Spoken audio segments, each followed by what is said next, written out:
William Shakespeare আমরা জানি যে মোট 154টি সনেট লিখেছিলেন এবং তার মধ্যে প্রথম 126টা সনেট তার এক বন্ধুকে ফেয়ার ইউথকে অ্যাড্রেস করে, মোস্ট প্রবলি WH, সেটা হেনরি রিও থেসলে হতে পারে, উইলিয়াম হারবার্ট হতে পারে, তো তাকে অ্যাড্রেস করে লেখা। এবং তার মধ্যে যে নাম্বার 73 যে সনেটসটা, দ্যাট টাইম অফ ইয়ার দাউ মেস্ট ইন মি বিহোল্ড, তো এইটার বিষয়বস্তু হচ্ছে যে কবি এখানে তিনি বলতে চাইছেন তার আর বেশি দিন এই পৃথিবীতে বাকি নেই, তার সময় ফুরিয়ে এসেছে, এবং সেই ব্যাপারটা তিনি নানা ইমেজারির মাধ্যমে দেখিয়েছেন, ন্যাচারাল কয়েকটি ইমেজারির মাধ্যমে। কিন্তু তিনি কনক্লুডিং কাপলেটে এই আশা প্রকাশ করছেন, এটা ভেবে তিনি কনসোল্ড হচ্ছেন যে যেহেতু তার সময় আস্তে আস্তে কমে আসছে পৃথিবীতে, তার বন্ধুর তার প্রতি ভালোবাসা আরও বেড়ে যাচ্ছে, তো এইটা তাকে স্বস্তি দিচ্ছে। তো এই সহজ বিষয়টা তিনি 3টে কোয়াট্রেনের মাধ্যমে তার যে অন্তিম সময় হয়ে আসছে সেটা তিনি বোঝাচ্ছেন। কিন্তু অন্তিম সময় হয়ে হলেও তার মধ্যে এখনও যে সেই কবিতা লেখার স্পার্কটা রয়েছে, এখনও তার মধ্যে দিয়ে সুর বেরোচ্ছে, গান মানে কবিতা যেগুলো তিনি লিখতে পারছেন, সেইটা তিনি বজায় রেখেছেন।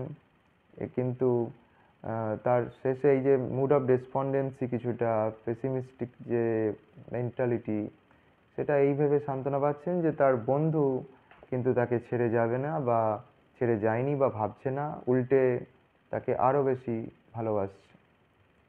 তো that time of year thou, thou মানে you, mayst in me behold, behold মানে সি, দেখা, তাহলে বছরের সেই সময় তুমি আমার মধ্যে দেখতে পারবে, সেই সময়। তাহলে এখানে এটা খুব মেটাফরিক ইউজ আছে, প্রতীকী, যে বছরকে যদি জীবনের প্রতীক হিসেবে ধরা হয়, তো বছরের যে শেষের দিকে সিজন, যেটা এখানে কবিতায় অনেকে বলে যেটা অটাম বলা হয়েছে, অনেকে বলে যে উইন্টার, যেহেতু ডেথের, অটাম আর উইন্টার দুটোকেই ডেথের সাথে অনেক সময় মৃত্যুর সাথে কম্পেয়ার করা হয়।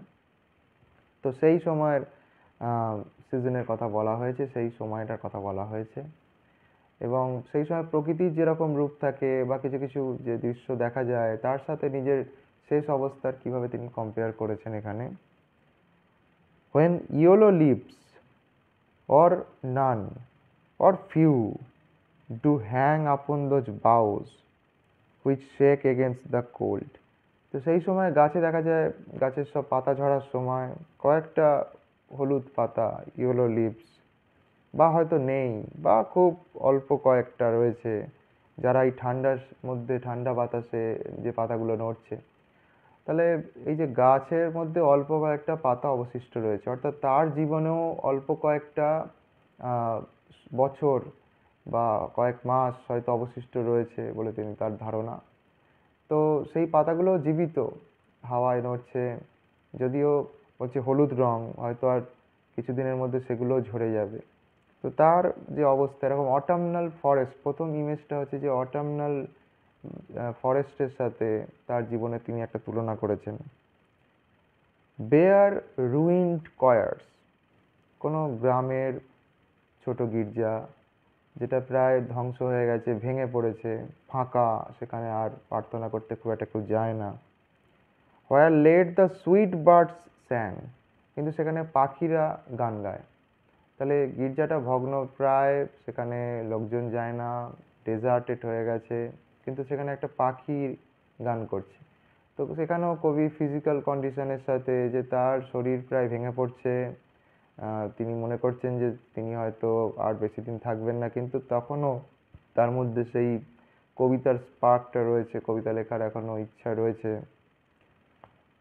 In me thou seest the twilight of such day as after sunset fadeth in the west, তাহলে যে গধূলি বেলা, টয়লাইট, যেটা দিনের শেষে সন্ধে হওয়ার আগে, যে সূর্য অস্ত যাওয়ার পর অনেক সময় আকাশে একটু রং থাকে, হালকা আলো থাকে, যেটাকে আমরা গধূলি বেলা বলি, টয়লাইট বলি, তো তার জীবনেও সেরকম সন্ধে হয়ে আসবে, অর্থাৎ মৃত্যু আসবে, তার আগে হয়তো তার জীবনের শেষ অবশিষ্ট অংশ রয়েছে। তাহলে এখানে তিনটে তিনি ইমেজ ব্যবহার করেছেন এখন অবধি। এক হচ্ছে যে একটা লিফলেস বাও, একটা পাতা প্রায় নেই এরকম গাছের ডালের সাথে নিজের জীবনকে বলেছেন। রুইন্ড কয়ার্স, যে ধ্বংস হয়ে যাওয়া বা ভগ্নদশায় অবস্থিত একটা গির্জা ছোট। আর টয়লাইট, যে শেষ বেলা, সন্ধ্যা হওয়ার আগে। Which by and by black night doth take away, যেটা ধীরে ধীরে কালো রাত্রি এসে গ্রাস করবে, অবভিয়াসলি ডেথের সিম্বল। ডেথ সেকেন্ড সেলফ, এখানে তিনি পরিষ্কার বলেও দিচ্ছেন যে মৃত্যুর দ্বিতীয় রূপ। That seals up all in rest, যেটা আমাদের সবাইকে বিশ্রামে আবদ্ধ করবে। বিশ্রাম, আমরা রাত্রিবেলাতে এমনি বিশ্রাম নিই, আর মৃত্যু মানে চিরবিশ্রাম, চিরনিদ্রা। In me thou seest the glowing of such fire that on the ashes of his youth doth lie. ashes of his youth, তাহলে এখানে একটা উনুন, যেটা বলা যায় হার্থ, ডাইং হার্থ, মানে তার আগুন প্রায় নিভে এসেছে, সেরকম জিনিসের সাথে তুলনা করছেন। যে এখনো সেই কিছুটা আগুনের স্পার্ক রয়েছে। সেটা কোথায় দেখা যাচ্ছে না, সেই ছাইয়ের ওপরে, যেটা তার যৌবনেরই ছাই। অর্থাৎ যখন যেটা জ্বলছিল প্রথমে, সেই কাঠগুলো দিয়ে যেগুলো উনুনটা জ্বালানো হয়েছিল হয়তো, সেটা সতেজ ছিল, এখন পুরোপুরি সেগুলোই ছাইয়ে পরিণত হয়েছে, এবং তা থেকে অল্প আগুন দেখা যাচ্ছে। As the deathbed whereon it must expire, এবং সেখানেই তার শেষ হবে, তার মৃত্যুশয্যা সেটাই। Consumed with that which it was nourished by, তাহলে এই লাইনটা consumed with that which it was nourished by, তাহলে যে কাঠগুলো দিয়ে একসময় এই আগুনটা পেয়েছিল, আস্তে আগুনটা জ্বালানো হয়েছিল, আগুনটা আস্তে আস্তে সেই কাঠগুলোকেই গ্রাস করছে, তাকে ছাই বানিয়ে দিচ্ছে। অর্থাৎ তার যে ইউথটা, সেটা আস্তে আস্তে শেষ হয়ে আসছে। এবং কনক্লুডিং কাপলেট, শেষ দু লাইন। শেক্সপিয়ান সনেট তো তিনটে কোয়াট্রেন, আর শেষে কনক্লুডিং কাপলেট থাকে, এবং তার একটা নির্দিষ্ট রাইম স্কিমও থাকে, সবাই জানো যে A B A B, C D C D, E F E F, আর কনক্লুডিং কাপলেটের রাইম জিজি। তো দিস দ্য পারসিভেস্ট, দিস মানে এই যে বিষয়টা তুমি লক্ষ্য করেছো, যে আমারও কবি বলতে চাইছেন আর কয়েকদিন অবশিষ্ট রয়েছে, কিন্তু এখনো তার মধ্যে হয়তো সেই লেখার, সেই ইমাজিনারি, সেই ক্রিয়েটিভিটি স্পার্ক কিছুটা রয়েছে, কিন্তু তার সময় আর বেশি নেই। হুইচ মেক্স দাই লাভ মোর স্ট্রং, এবং এর ফলে কি হচ্ছে, তার বন্ধুর ভালোবাসা তার প্রতি আরও বেশি দৃঢ় হয়ে যাচ্ছে, স্ট্রং হচ্ছে।